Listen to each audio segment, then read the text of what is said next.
Uh, Thank you. I really wouldn't want us to lose much time. I think over 20 now joining. Others will be joining. I think there's been a miscommunication with the links and that apparently there was another meeting on this account, but I think more is sorting that out, and so people are moving into this one now. I think let us start, comrades. I think first I want to greet everyone who has joined this discussion.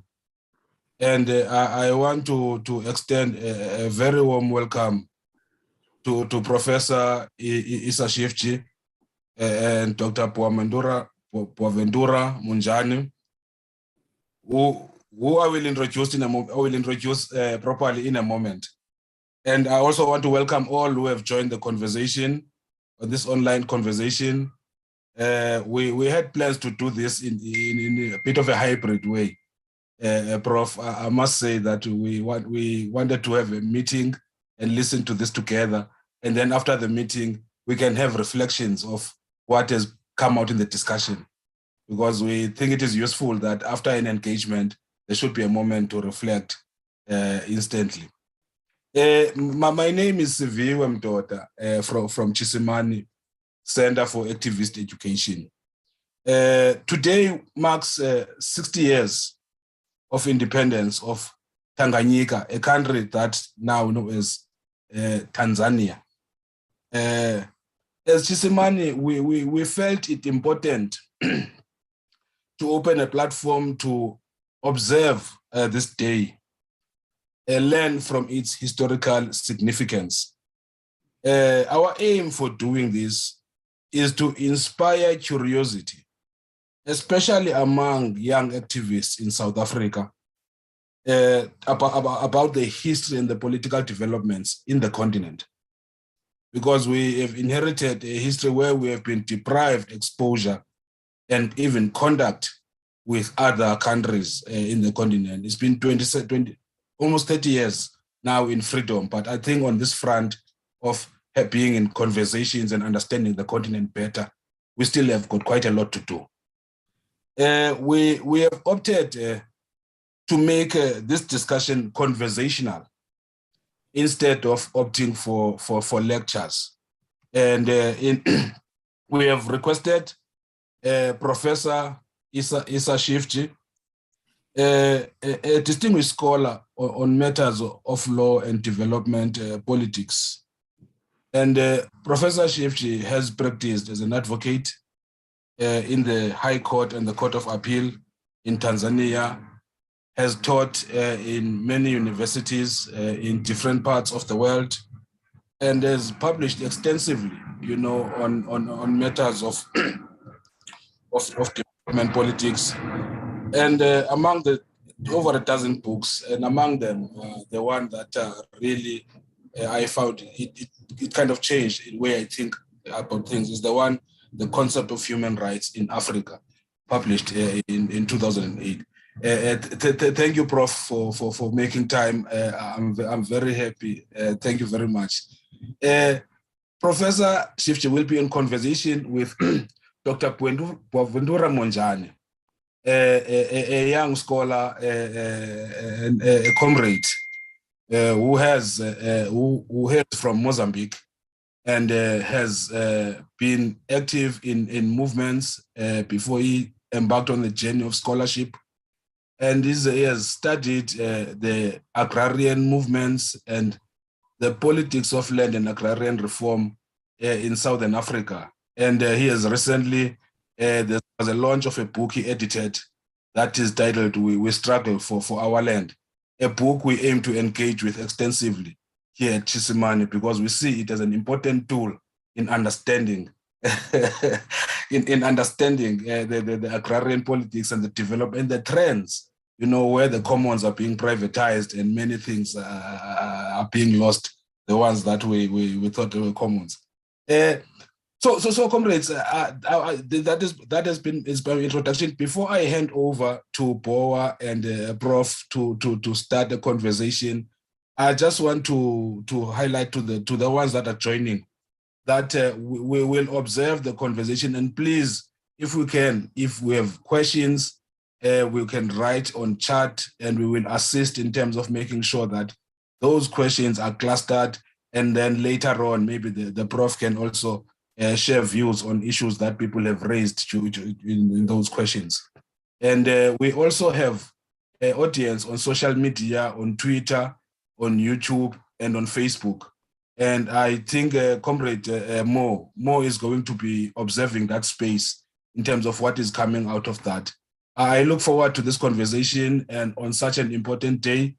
And by like that, let me hand over to you, Comrade Boa and Prof. Yeah, I'm very excited about this. Over to you, Boa. Thank you very much, Comrade Siviwe, and thank you. I thank Tshisimani for inviting me to facilitate this conversation with Professor Issa Shivji, which is a great honor for me. Professor, I would like to propose that our conversation and analysis today focus on 4 major topics. The first could be precisely around the significance of Tanzania's independence to Tanzanians and to people from other countries in Eastern and Southern Africa. The second could be the latest developments and politics in Tanzania, especially with the rise of President Magufuli. The third could be, and I think it's, we can't have this conversation without talking about it. It's on Pan-Africanism. And the last topic will be about emancipatory politics and the role of the working people in the continent. But we will make it a bit more informal. I think most of the people that are following our conversation today have a background activist. And precisely before I go into these issues, I would first like to ask a question that may sound a bit provocative for Tshisimani as a Center for Activist Education. You know, Professor Issa does not like the term activist, but let me give you, Professor, the opportunity to explain why you think that this term is provocative, is problematic. Well, you can really be provocative. But before we start, 2 things. One, I want to thank very sincerely Tshisimani for giving me this opportunity. And when I received this invitation, I canceled all other engagements because there's no greater pleasure than interacting with comrades, particularly from South Africa, because you know that given the historical background, South Africa looks much more to Europe than the rest of the continent in many ways. And this is not only true of mainstream South Africa, but also in some left circles. So I'm extremely happy. I'm very happy, and I want to thank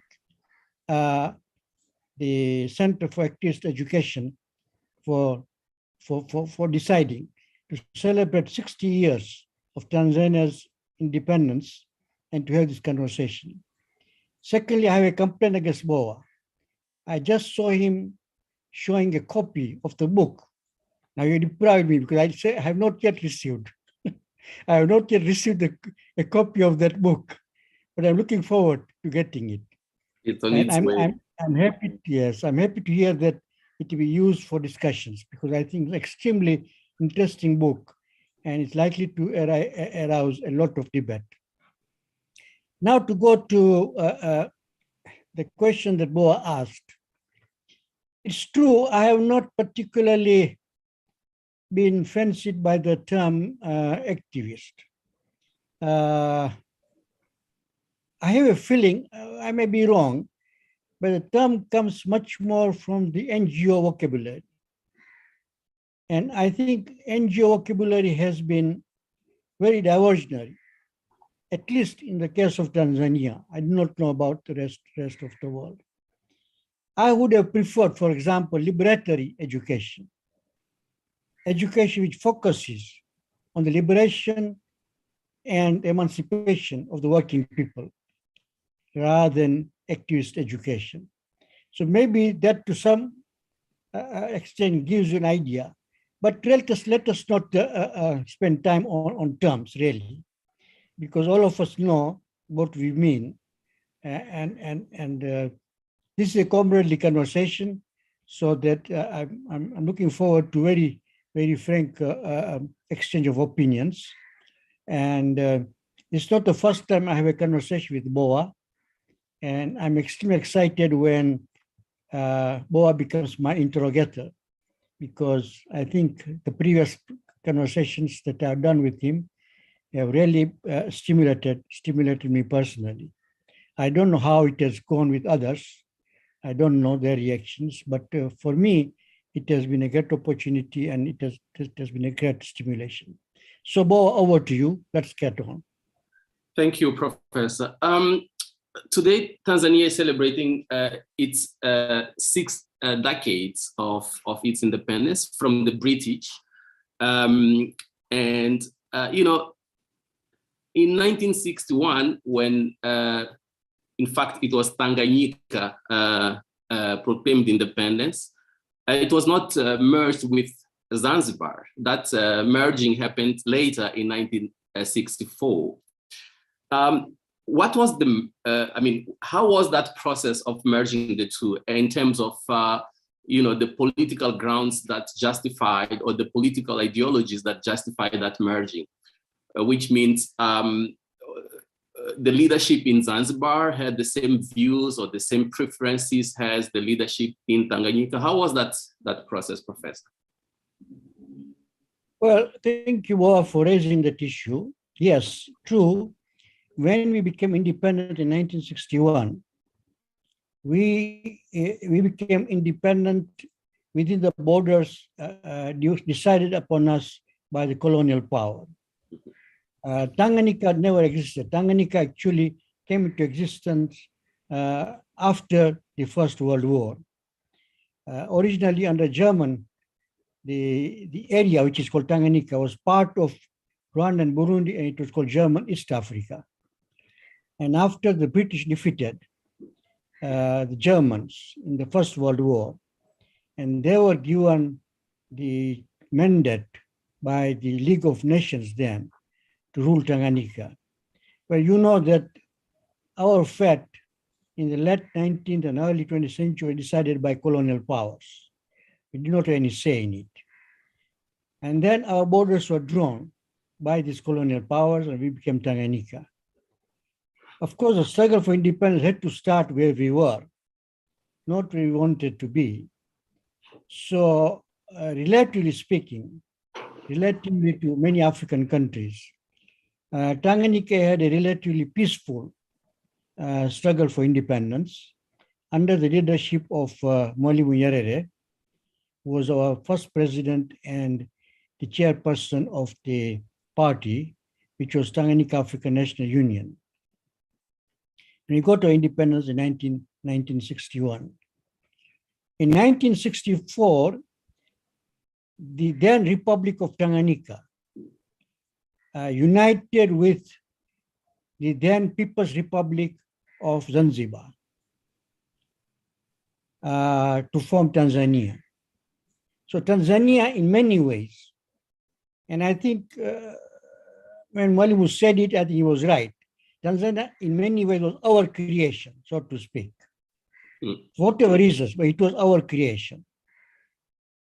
The context in which Tanganyika united with Zanzibar remains to be extremely controversial to this day. It was in the context of Cold War rivalries. It was in the context of the terrible turn that the Congolese independence took and the assassination of Patrice Lumumba. It was in the context of the beginnings of assassinations of African leaders and the coup d'etat generated or instigated by departing colonial powers. It was in that context that Zanzibaris made a revolution in January 1964. In 1963, Zanzibar was given so-called independence because Zanzibar was a British protectorate. Tanganyika was a British trust territory. Zanzibar was a British protectorate with a local sultan who came from the Omani dynasty. Okay, so when they had their formal independence given by the British, it was Sultan who became a kind of semi-constitutional monarch in Zanzibar.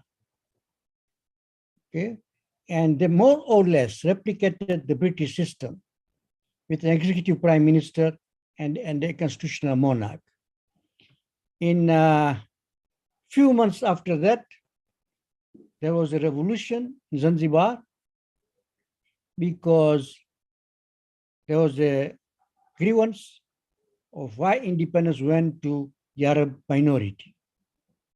And it was, one must admit, a fairly bloody revolution.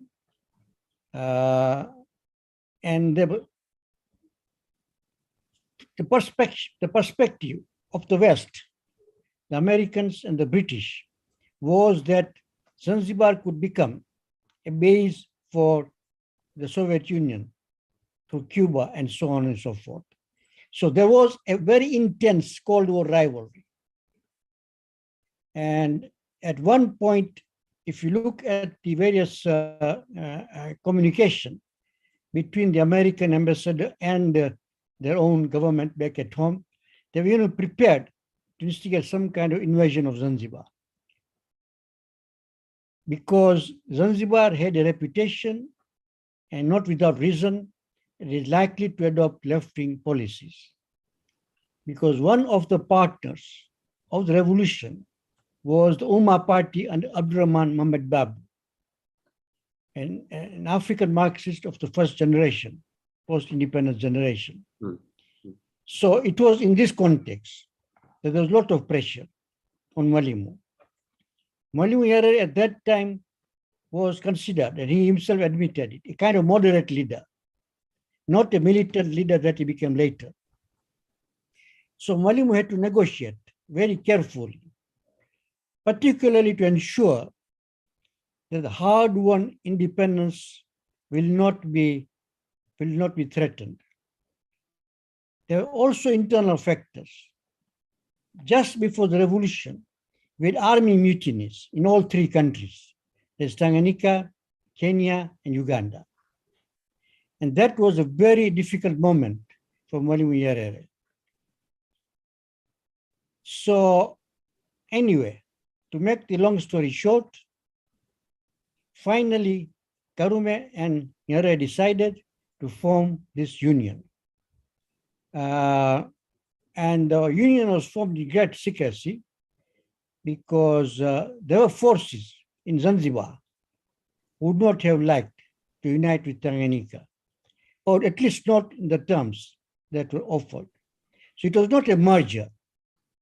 We did not form a unified government. No, it was a union in which the Articles of Union provided for two governments, that is the Zanzibar government and the Union government. The structure we still have. Okay. So that was briefly the context in which the union was formed. But regardless of the historical context, the union has survived with all the ups and downs. The union has survived to this day, and it is one of the few unions in Africa, as you know, which has survived. And although there may be problems with it, but I feel that those problems can be resolved in a democratic fashion. But that will take us away from our conversation, a different topic of discussion. Yes. Professor, I'd like to ask a lot of questions about Mwalimu Nyerere, but we will need the whole day for that.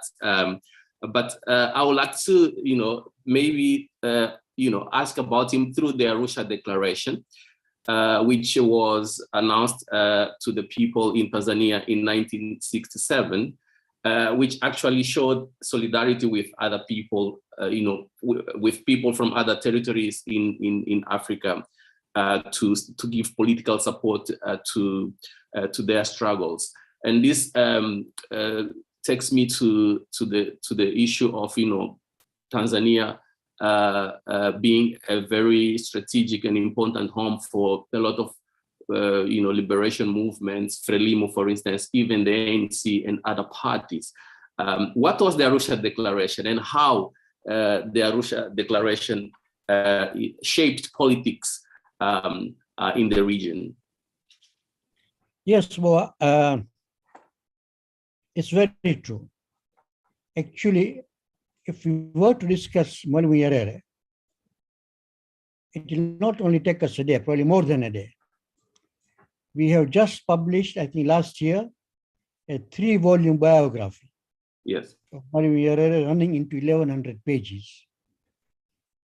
And in many ways, Mwalimu was an extremely intriguing figure, undoubtedly a great African leader.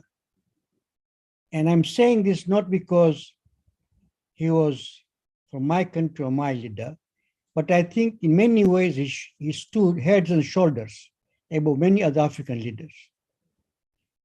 And what we are today, the fact that we are a nation with national identity, the fact that we are relatively stable, the fact that we have managed to maneuver succession fairly successfully by the standards of African governments, we really owe to him.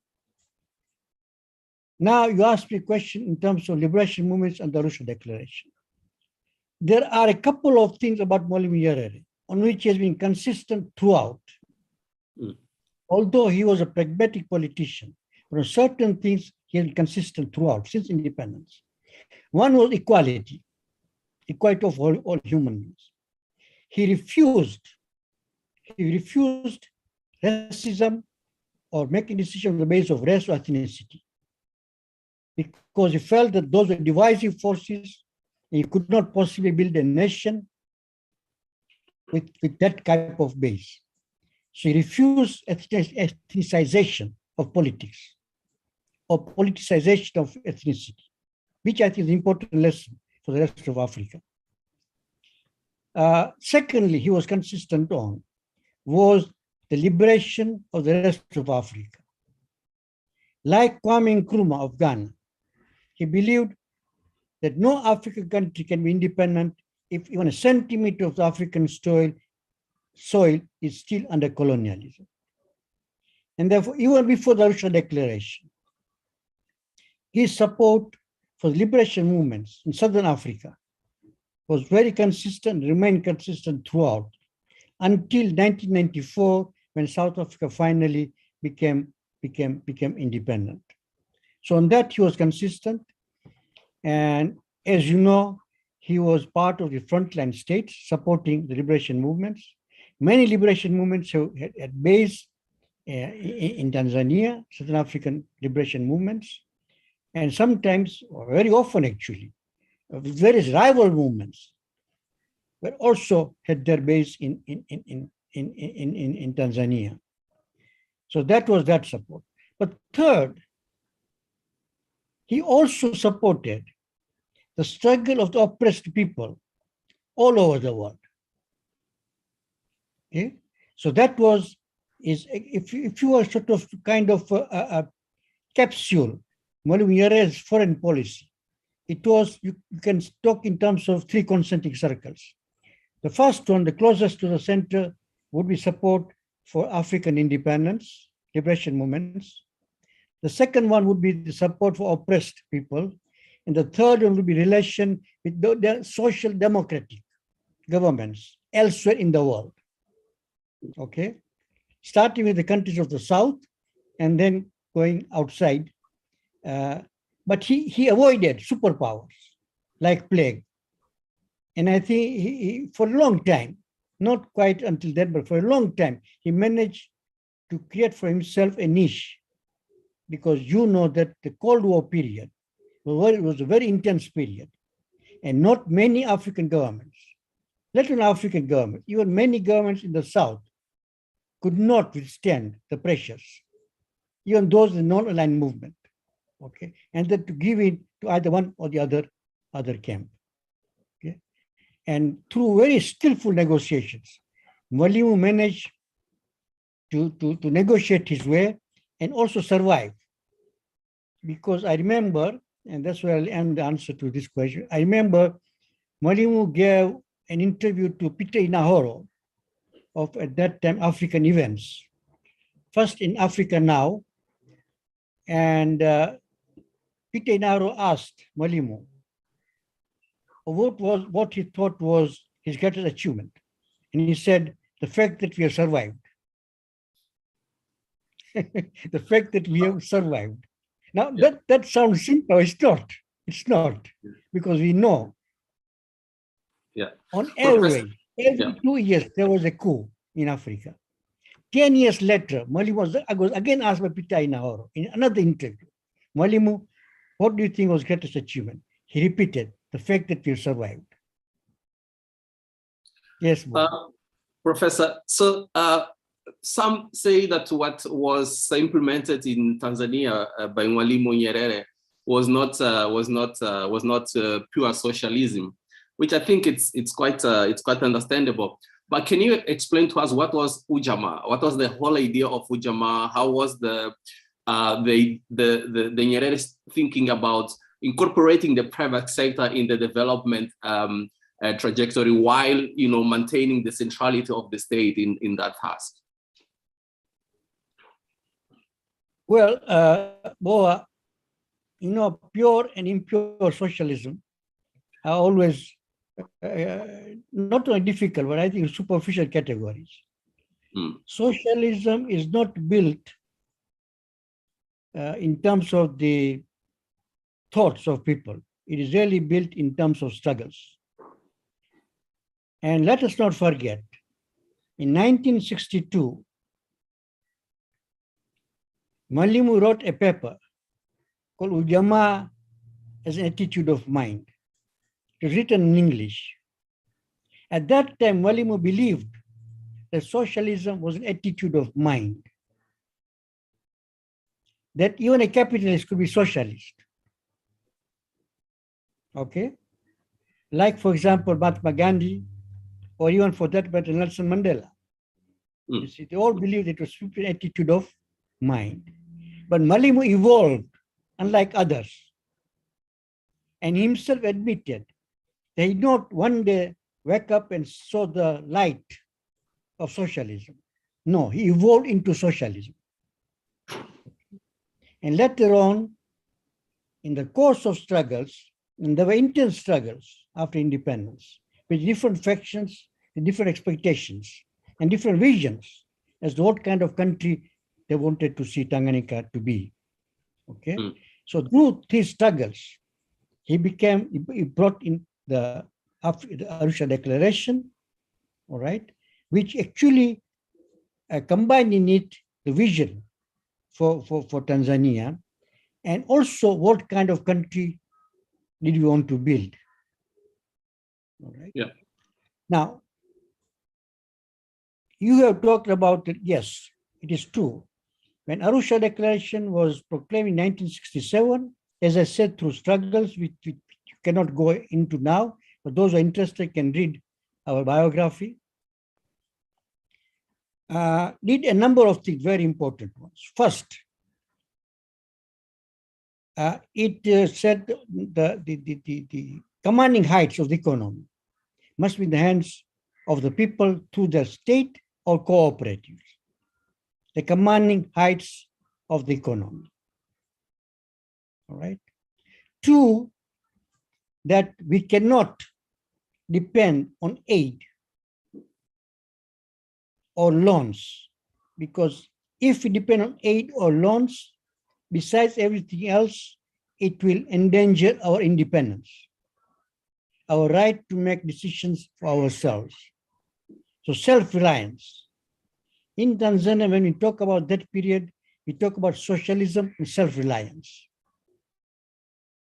And third, he had an idea of rural development through Ujamaa villages, some kind of communal villages.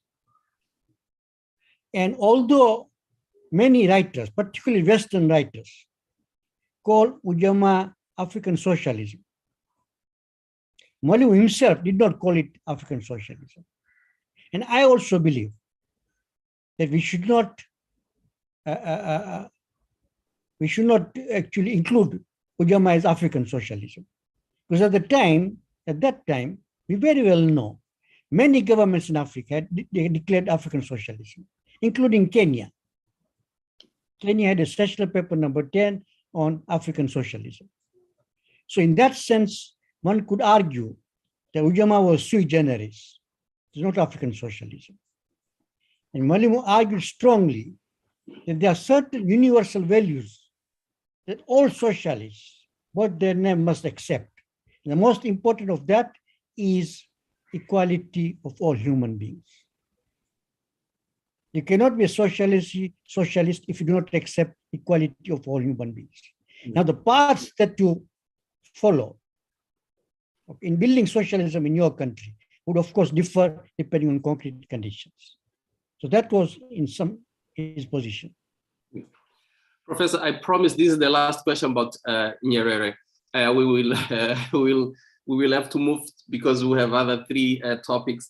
I wanted to ask you to tell us about his relationship with the party itself, and also with other social forces such as the students and so on and so forth. I know there were some sort of difficulties in his relationship with those forces at some point.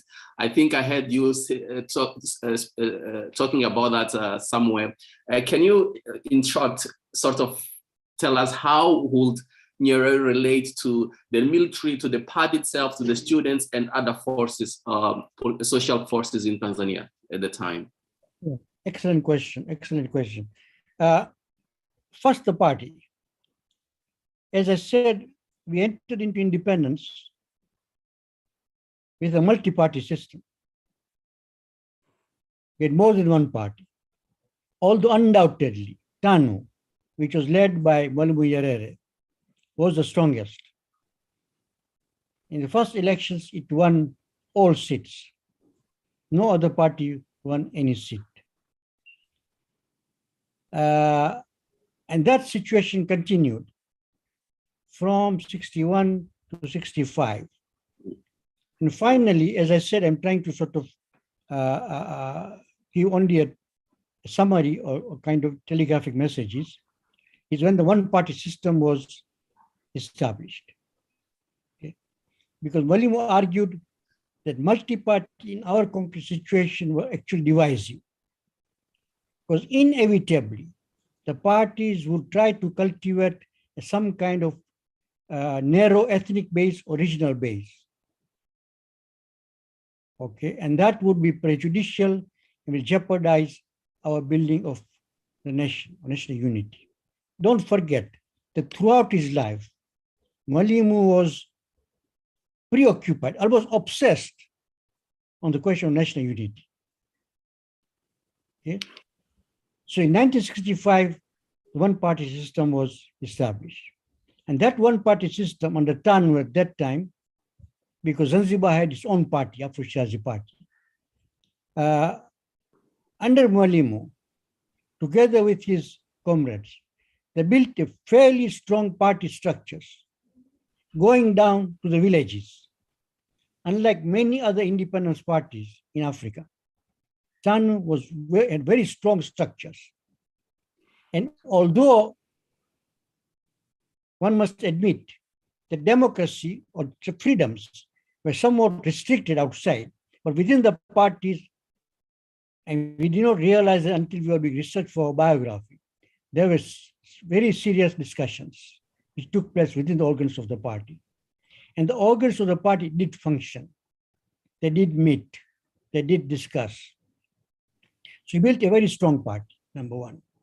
Number two, you asked, and I think African politics cannot be talked about without one important factor being taken into account, and that's the army. the armed forces. Now that is very interesting because, like many of the African countries, we inherited the army from colonialism. The army we had was called King African Rifles. On independence, the name was changed to Tanganyika Rifles, but the command structure was still in the hands of white people. Then we had army mutiny in 1964, which was a very difficult period and came very close to overthrowing Mwalimu Nyerere's government. In fact, Mwalimu went into hiding for a whole week. Eventually, he had to do something very embarrassing for him, that is to call former colonial forces to put down the mutiny, British. And he himself publicly said that was a great shame. Okay? But there was no other way. But one thing that he did, which was, I think, a masterpiece, a stroke of a genius, was he took the opportunity to dismantle the army. No other African countries dismantled the colonial army. He literally dismantled the whole army. For 9 months, our defense was taken care of by the Nigerian army. We did not have our own army. And during that period, a new army was built. And the recruits came from the party's youth wing. And since then, the army was, in a way, politicized, was not kept out of politics. For example, the army had a special representation in the National Executive Committee of the party. We had representatives from the various regions, and one region was the army. So the army was fairly integrated. And there were party commissars at all levels of the army. And I think that was one of the reasons why, unlike many other African countries, we did not experience coups, although there were some attempts, but they did not succeed. I think that was one of the reasons. Twofold. One, we dismantled the colonial army. Two, we did not keep the army outside the politics. It was possible because we have one-party system. Of course, once you go into multi-party, the choice has to be made. You cannot then keep the army loyal to one particular party. Yeah. Okay. How did he relate to other forces? Now, that is a very controversial and contradictory relationship, I must say. Contradictory relationship. I think we should be frank about it, particularly when you look with hindsight and try to learn from it. Although the Arusha Declaration declared that socialism in Tanzania would be built by workers and peasants, and the beneficiaries of socialism will be workers and peasants. Let us not forget, workers and peasants were not in command. It was the state bureaucracy and eventually the party bureaucracy who were in command. And they were not always for Ujamaa.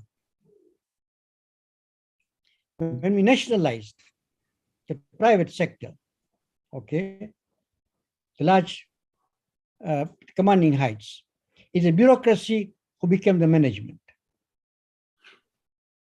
Okay, because this was an effort to build socialism from the top, by the state, by the state. So you had this very curious situation that the state was going to build socialism. Okay, and Mwalimu was heading that state.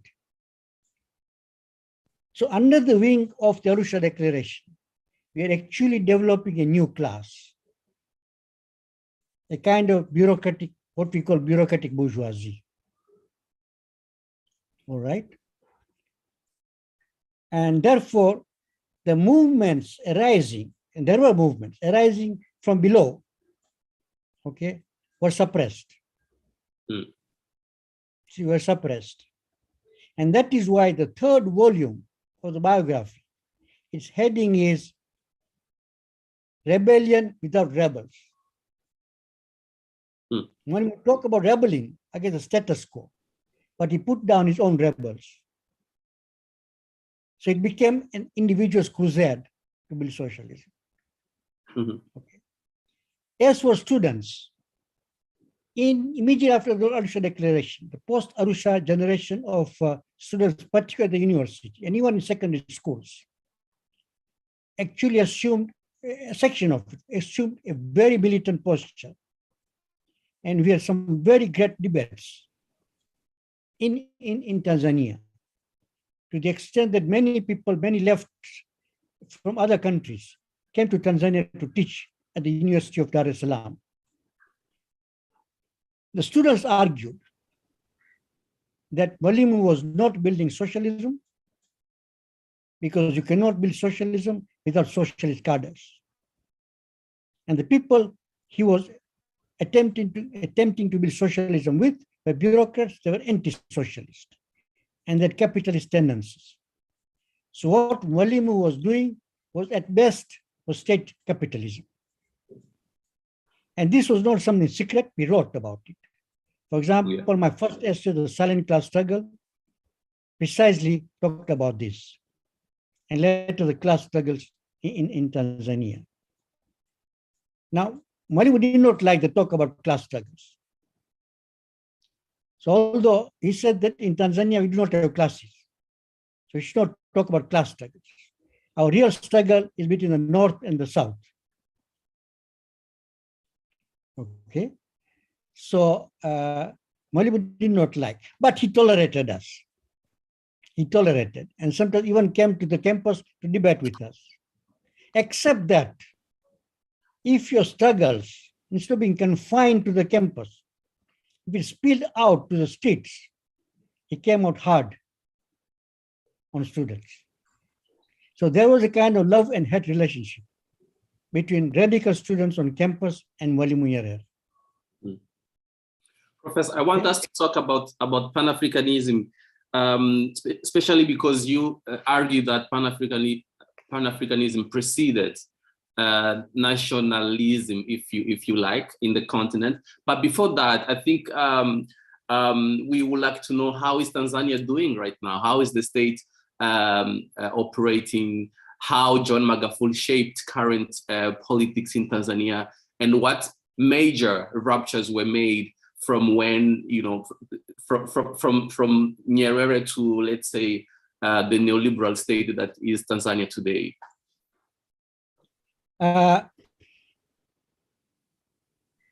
Look, let me start with Mwalimu. Towards the end of the 70s, our economy began to get into very big crisis. Because although we're talking about self-reliance, the facts on the ground were that we became more reliant after the Arusha Declaration than we were before. Okay, with foreign aid particularly, both from the East and the West. The dominant was from the West, from Scandinavian countries, for example. Number one. Number two, although we made changes in the industrial sector with import substitution industrialization, we are not able to transform agriculture. And that is an agrarian question because it's extremely important for us. Because Tanzania is essentially a small peasant country. So the peasantry continued to be the producer of surplus, none of which remain in the agrarian sector to develop it. So the peasantry was sucked dry. We did not manage to transform agriculture. And that was the weak underbelly of the economy. So besides external shocks, like, remember, we became very indebted, many African countries, in the late 70s, with the oil price shock, and more for us, going into war with Uganda, Kagera war, against India bin Dada, all that drained the treasury of foreign exchange. So the last period of Mwalimu, 1980 to 1985, was extremely difficult period. Was an extremely difficult period. There was rationing, corruption became very high. People took advantage of the crisis situation to make a fast buck. The bureaucracy began to flex muscles, and the foreign governments, the so-called donor governments, as well as their organizations like the World Bank, International Monetary Fund, also now became stronger and took an offensive. Until then, they were on the defensive. But now they mounted the offensive. This is also, as you know, the Thatcher-Reagan era. Okay? And gradually but surely, over Mwalimu's 5 years, they started imposing neoliberal conditions. Okay? Increasingly neoliberal conditions. In 1985, Mwalimu stepped down, and following that, we went into full liberalization, a la neoliberalism. Gradually, but surely, putting the country on the path of neoliberalization. The next 10 years of the second phase government under Mzee Mwinyi was actually a transition period from Mwalimu's nationalism to full-fledged neoliberalism. The third phase government of 10 years under late Mkapa was actually the consolidation of neoliberalization, particularly with the privatization now, which really assumed very high proportions. And privatization in most cases was to the foreign capital, and even including South African capital. The fourth phase government under President Kikwete was some kind of laissez-faire economy. They began to reap the fruits of neoliberalization, the bitter fruits. Our society got extremely polarized between a small, filthy, rich class and large majority of the poor. Even the middle class sinking into poverty. Inequality increased. Most social services were outsourced and privatized, like education, health, and so on and so forth. Now, when the late President Magufuli came to power, not only in Tanzania, but in many other countries, there was some kind of a backlash to the ravages of neoliberalism. Now, that could take possibly two forms. Either there would be a left backlash, and the left forces were weak, or it could take a right backlash, which would assume some kind of demagogic populist form. And in Tanzania, I believe, although there can be a debate on it, I do not necessarily have the final word, that we had some kind of populist demagogic backlash to neoliberalism. So we had some kind of resource nationalism, but fairly haphazard, not directed.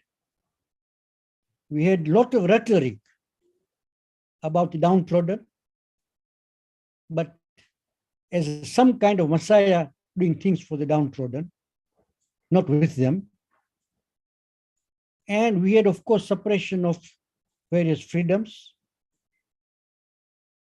etc., etc. Now we are in the sixth phase government, and some of those policies are being reversed. But whether they are being reversed in the left direction, one cannot be sure, or probably doesn't look like it, definitely. It looks like more neoliberalization.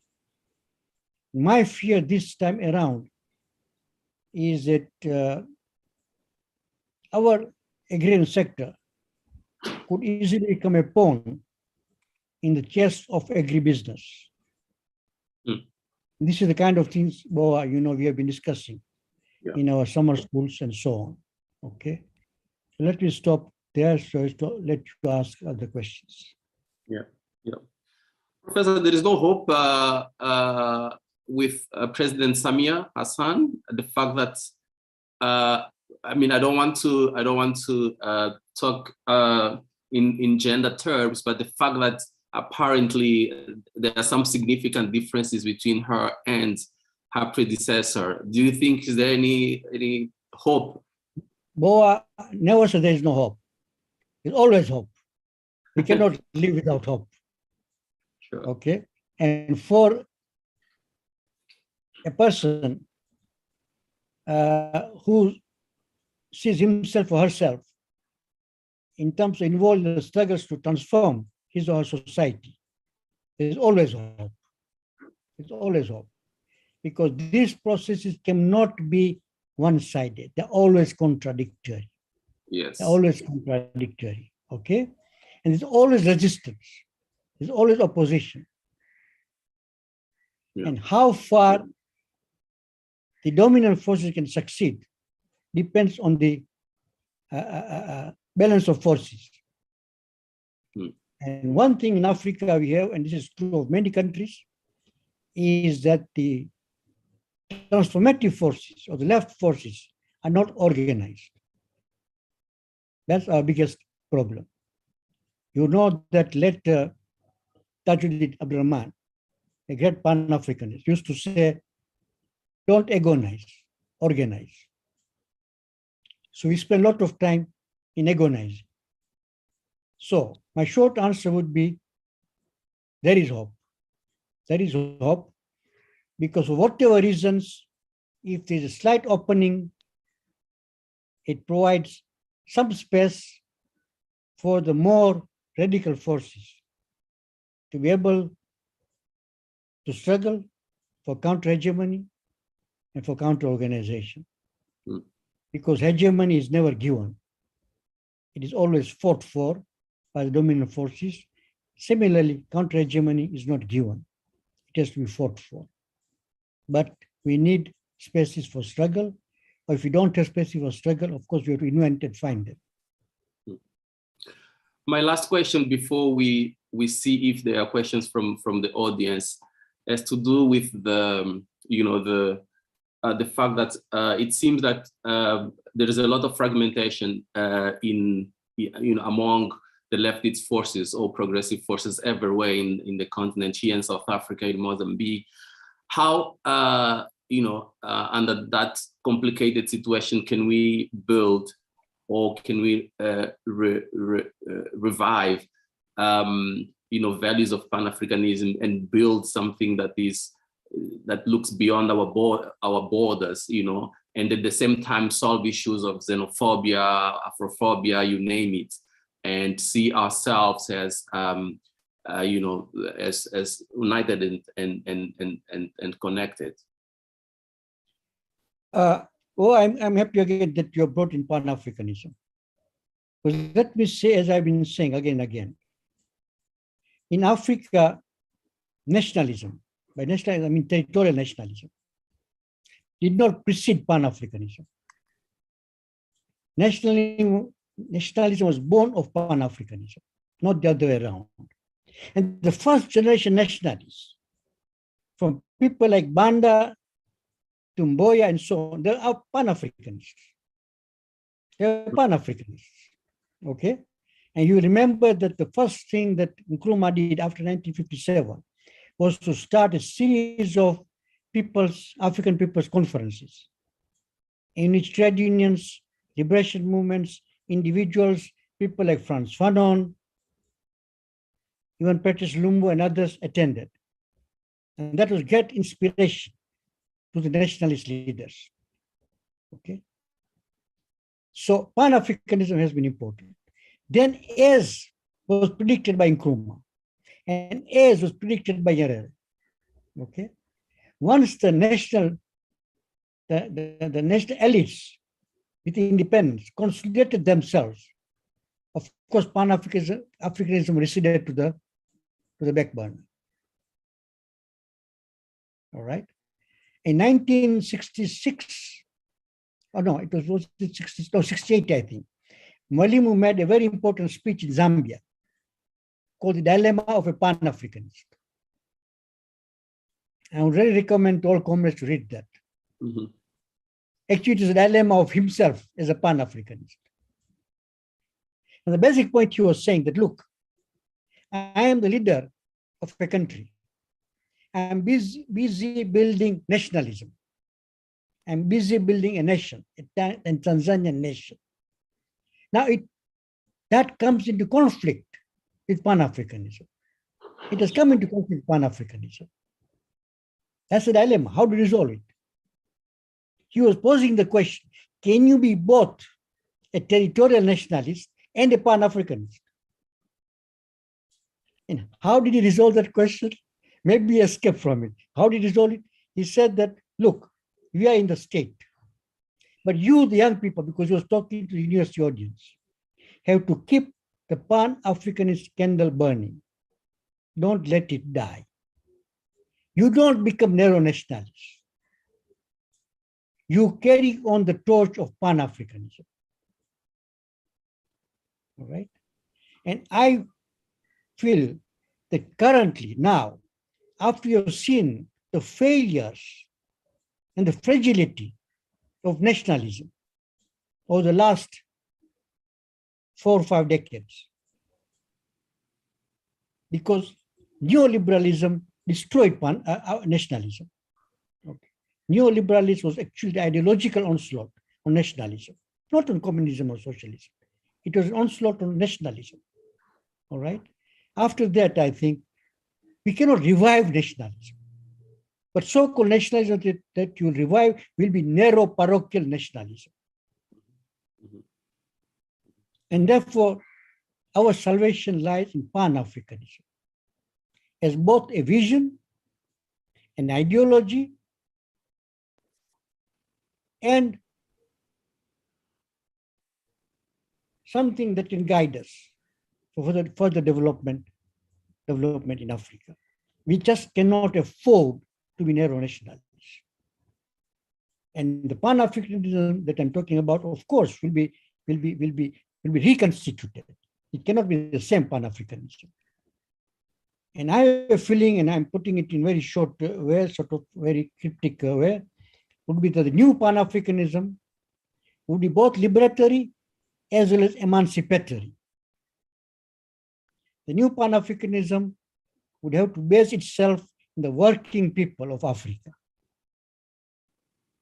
And should create a clear distance between state and the people and the forces to build Pan-Africanism.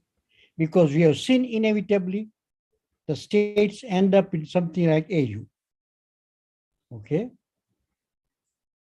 But the fact that you still have AU in Africa, the fact that they pay lip service to Pan-Africanists, okay, shows that the Pan-Africanist sentiment is very strong in Africa.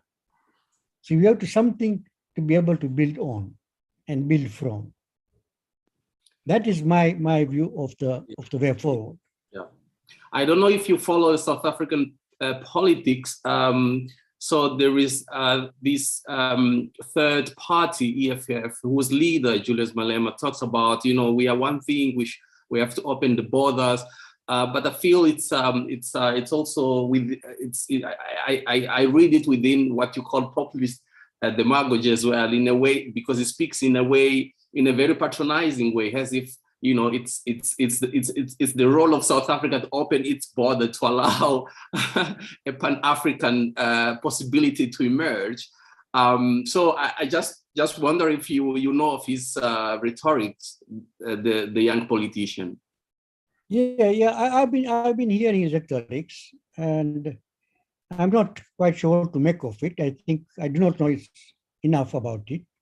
It's really for South African comrades to analyze, but I think it's an important thing to analyze, because in such situations, there can arise all kind of demagogic and populist forces. But at the same time, it's another thing I think we have to learn, particularly the serious left has to learn, was how to build united fronts and coalitions at particular time. In a long struggle there will always be fellow travelers. But you cannot be a monk or a purist. If you do that, then you'll be alone in this struggle. Yes. And I think that is an important strategy or tactics, which again, we have not learned. And that is why you find so many factions. Hardly the left consolidates itself before it divides. Okay? So I think that's another thing that we have to learn. And that you can learn only through struggle, really. I don't think there's another way. There is no school or textbook which will teach you that. It's only concrete conditions. What alliances to make, which classes to have base in, which classes are allies at a particular time, who are friends and enemies of the revolution in concrete situations during particular times. Those are the kind of things which, so we must learn to do left politics. That's in short what I'm saying. We must learn to do left politics. Thank you, Professor. I'm going to bring in Comrade Siviwe to sort of bring what has been said in the chat. I couldn't read the chat myself. Comrade Siviwe, do we have questions from the participants? Yeah, Comrade Paul, we do have a few questions. I guess we are spellbound. We are still thinking about what questions we're going to ask. I think one, which is from, I think other comrades are commenting, and I think one on Ujamaa has been covered by Prof. And there is one that wants to know maybe what are Prof's thoughts on the question or the argument that socialism cannot be dispensed from top down. And this comrade also want to follow up that Tanzania is another example of this, and is referring to maybe what the Prof thinks of the coup or revolution in Burkina Faso and South Africa's negotiated settlement. I think there's quite a lot the comrade is asking the Prof to respond on here. And I think there's also one, Stephen Makiko, in terms of independence, as Professor regards South Africa as an independent country. What difference you put in place between Tanzania and South Africa?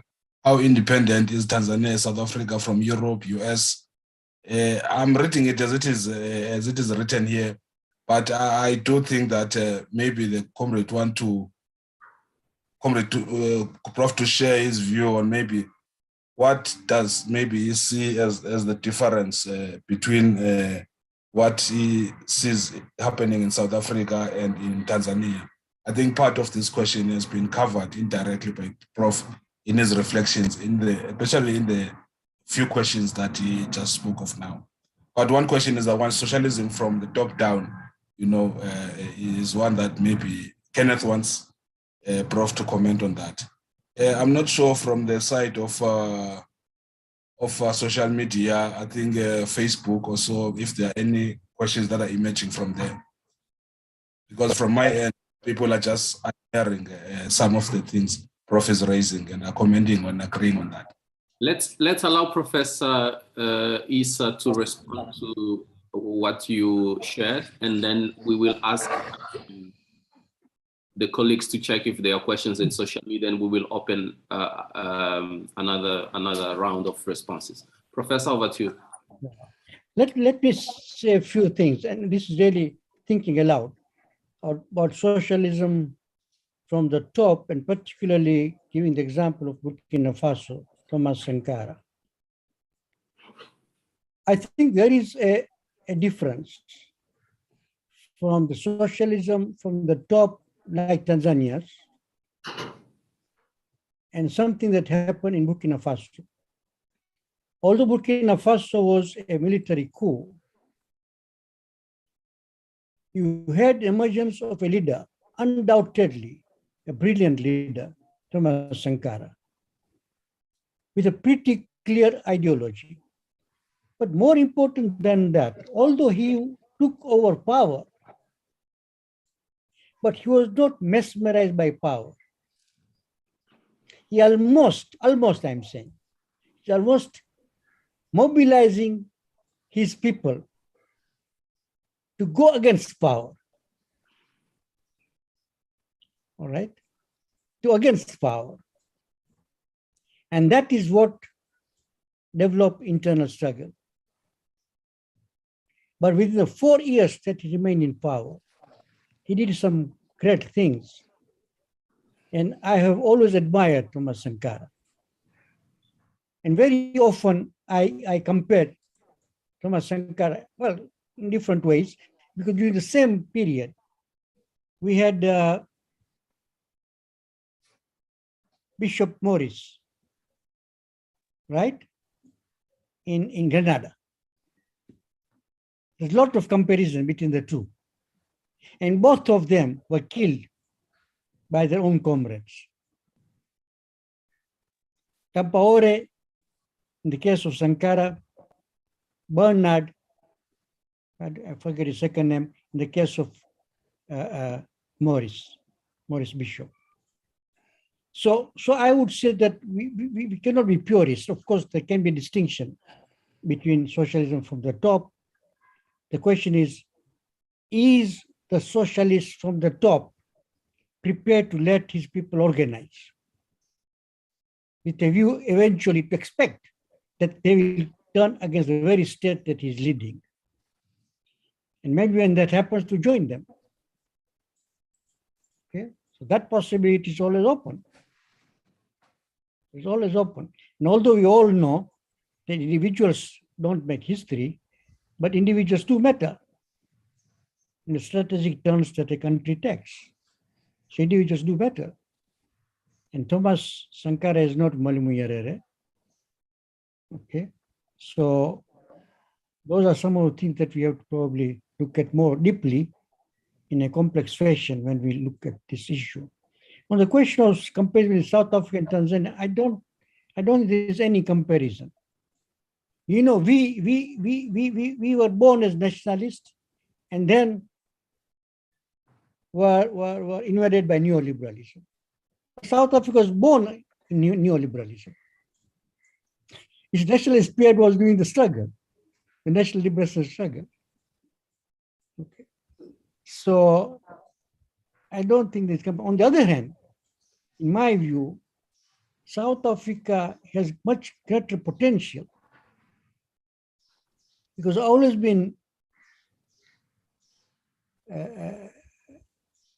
positively impressed by the way the people of South Africa organize and struggle on different fronts, at different levels. And that tradition has continued. That tradition has continued. So although we are witnessing a lot of factions and we are witnessing some ugly things like xenophobia, but I feel that South Africa has great potential. In fact, I believe that South Africa can become a leader, particularly South African left, if united, can become a leader to lead us to Pan-Africanism, or at least propagate and sow the insurrection, what I call a Pan-Africanist insurrection. So if I were to use Babu's analogy, currently I would see the center of gravity is really South Africa in this part of the world for the African Revolution. I don't think Tanzania has that place. I may be wrong, and I would like to be, I hope, please don't prove me wrong, because that is my hope. I don't know how South Africans view it, but I see there a great potential, because they are still in struggle. They are really still in struggle. Yeah. Comrade Siviwe, can we give Prof the opportunity to react to the questions from social media, and then there is a few. There's a few from social media.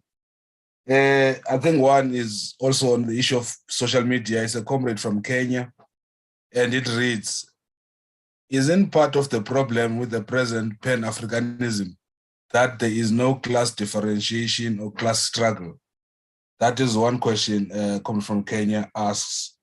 And then we have one from Mo, which says, there are many young South Africans who look at the likes of the late Magufuli and Kagame of Rwanda with great inspiration.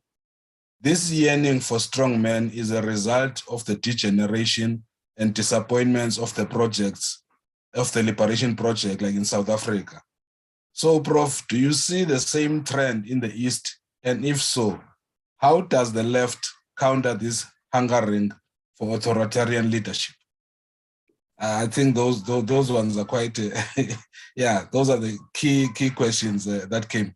And I also have a question, but I will, if there's time, I will ask it, but I want to give preference to the ones coming from the people that have joined. Prof, over to you. Okay.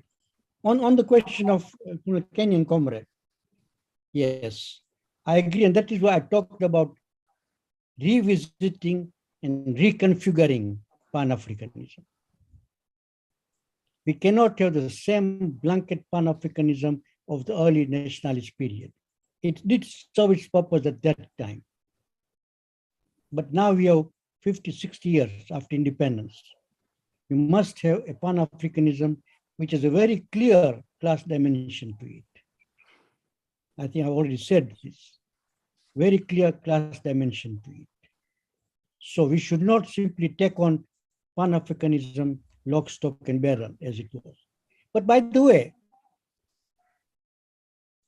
historical Pan-Africanism, which was expressed most clearly in the Manchester Conference, okay, did have a very strong social democratic dimension to it. Its program included, for example, nationalization of the commanding heights of the economy, and it included very consistent anti-imperialism. So I believe that the current Pan-Africanism, first it must be anti-imperialist, consistent anti-imperialism, not only at the rhetorical and ideological level, but at the analytical level. Two, as one philosopher from Senegal says, we must make Pan-Africanism as a category of thought, as part of our thought. And third, we must have a clear class dimension to Pan-Africanism. So that is my short answer. And I'm sure it is subject of discussion itself, which you can discuss some other day. On the question of the young South Africans being out of disillusionment and so on, become admirers of people like strong people, strong men. We need a strong man. No one says strong woman. We need a strong man. And these are the examples which are given. I must be very clear. I'm not for strong men. Not even for strong women. I don't think that's what we need in Africa. Amilcar Cabral was once asked, I think he was interacting with African community in London, and he was asked, he says, comrade, the guerrilla wars that we have seen them historically, so they had mountains in the country, the landscape was mountains, so they could conduct a guerrilla war from the mountains, you see, not flat ground.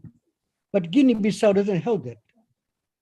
So how will you operate? How will you sort of transact your guerrilla war? And Cabral answered, he says, people are our mountains. You don't need physical mountains. People are our mountains. So please, let me tell my young comrades, don't wish for a strong man. If you wish for anything strong, it should be our people, not strong men. And a leader who conducts himself or herself as strong for the people in a form of a messiah or a dictator, no. that takes away agency from the people. That takes away agency from the people.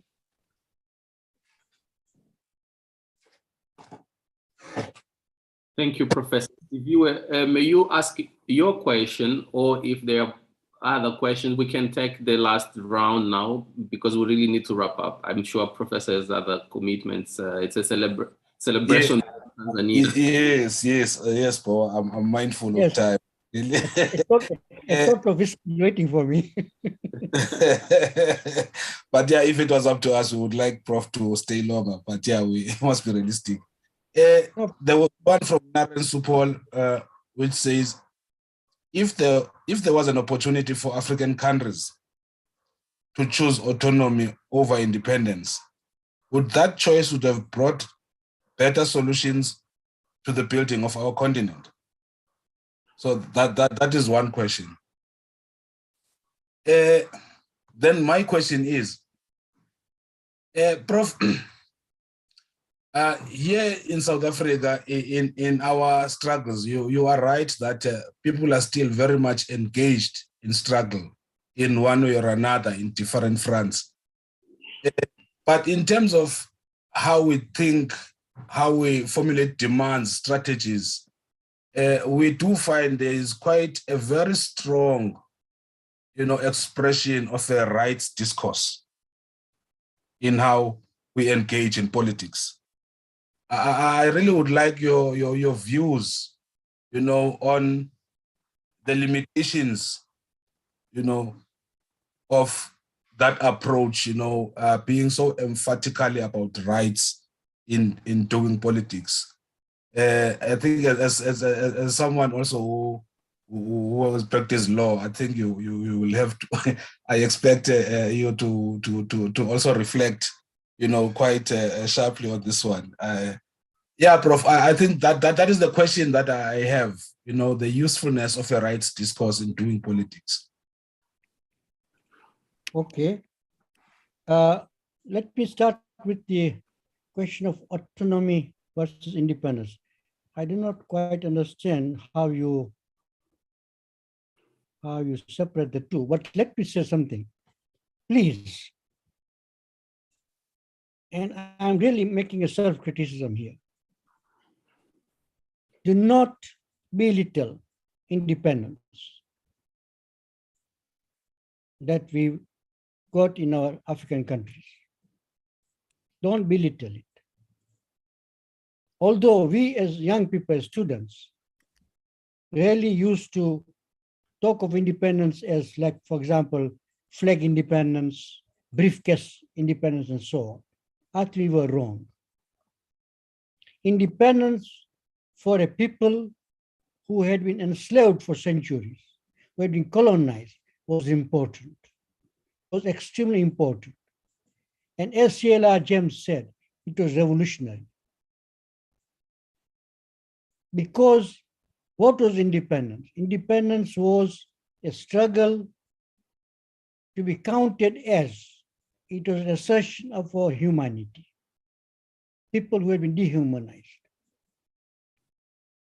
So don't belittle independence.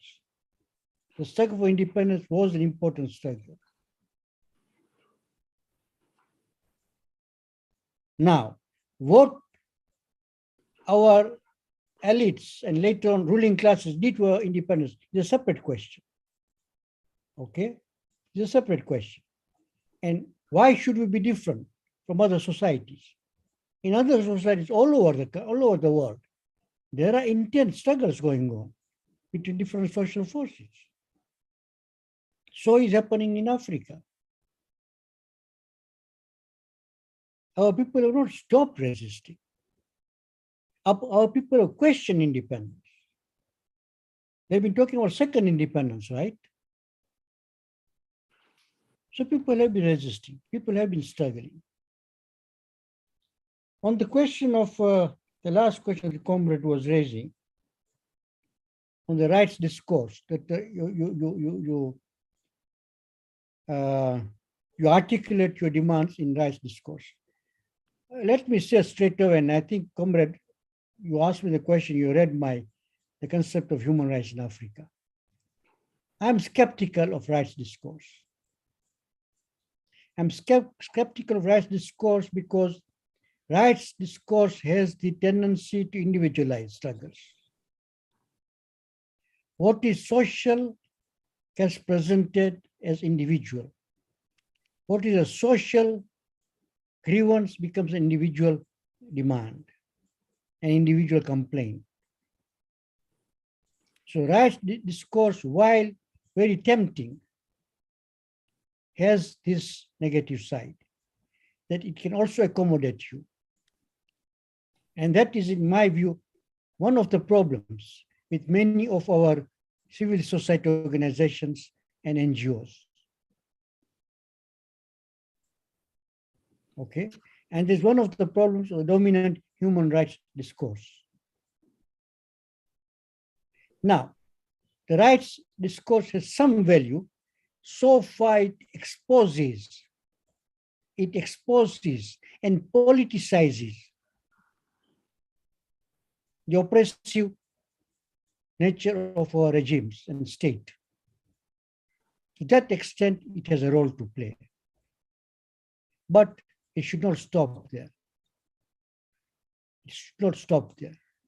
Because the right discourse tends to be, or claims to be, apolitical.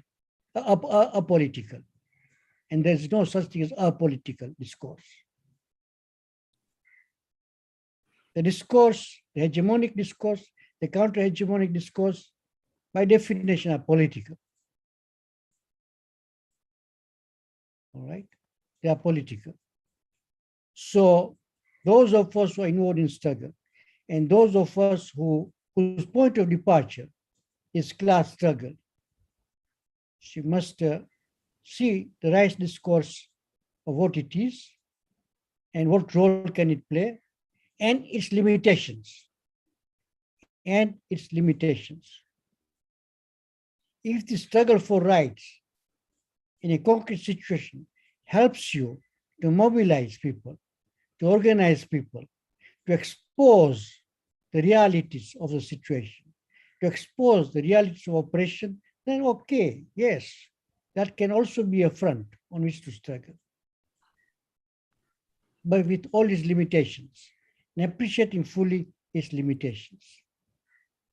So, comrade, I know in South Africa, the rights discourse is very strong, particularly because of the constitution that you have. You have a very good constitution, but South Africa today is the most unequal country in the world, not in Africa, in the world, in spite of having an excellent constitution. Okay? So, while one must continue struggling on that score and on that front, ultimately it is the class struggle. The central problematic of any revolutionary transformation is the class struggle. Thank you very much, Professor, for sharing, your wisdom, your time, your knowledge, your reflections with us. I always learn from you. I think on that note, we are going to end the conversation, and I call upon Comrade Siviwe to do the all protocols as part of Tshisimani. From my side, thank you very much to everyone. Thank you, Boa. Yeah. Very much. Yeah, thank you very much, Prof. This was really, really eye-opening, informative, and very thought-provoking. Your insight, I share Boa's sentiments about your insights on some of these issues. Comrades, I think in thanking Prof, I also want to thank my comrade Boa. Boa, thank you very much for this. I do need to explain maybe why we chose Boa to be in conversation with Professor instead of myself or anybody. I think the reason is very simple. I don't think, as South African, I have never lived even 5 hours or a day in a country that had a program of pursuing socialism. You know, Tanzania has, Mozambique has. So I thought these are the this conversation would be better if, you know, it is conducted in this manner. Prof, thank you very much, and we want to extend our congratulations also to Tanzania on 60th years of independence. And we mark this day because as an organization, we do feel that it is very important that we remember these developments and do not take them lightly. And like I did say earlier, that here in South Africa, our history has deprived us a lot of opportunities to learn about the struggles in the continent and to interact with other activists. So these are just humble steps, you know, to try to undo that legacy. As part of our plans is also to observe other days, other countries, and learn more about them. We had a program today, but due to the uncertainties of this current time, we had to cancel the plans of having meetings and have a deeper engagement in terms about the history and politics of Tanzania. But by those words, Prof, I want to thank you very much, and please enjoy the rest of your day. And we will never forget this, and we have learned a lot from you. Boa, thank you very much. I want to thank everybody that participated in this discussion, the audience, great questions. We really have much more to think about. And Prof, you have really referred to some of the things that we need to, you've also proposed a speech of Nyerere that we need to read. You know, perhaps that's something we can take away with us. When conditions allow, we might organize a session with young activists and read that speech and try to debate what it means, you know, and try to get help also from other Africanists, Pan-Africanists to understand that better, because this is our history. Our struggle cannot go forward if we don't understand this kind of history. Thank you very much, Prof. Thank you very much, Boa. Thank you to the team more, you know, for backing us up on social media, and to everybody that participated, comrades. Thank you very much. Thank you very much. Thank you, comrade. When you organize the celebration of Mozambique's independence, I would like to have a conversation with Boa on Mozambique and put him on the carpet. It's a deal, bro. Learn from Mozambique. What went wrong? No, Prof. We will do that. We will do that. Bye-bye.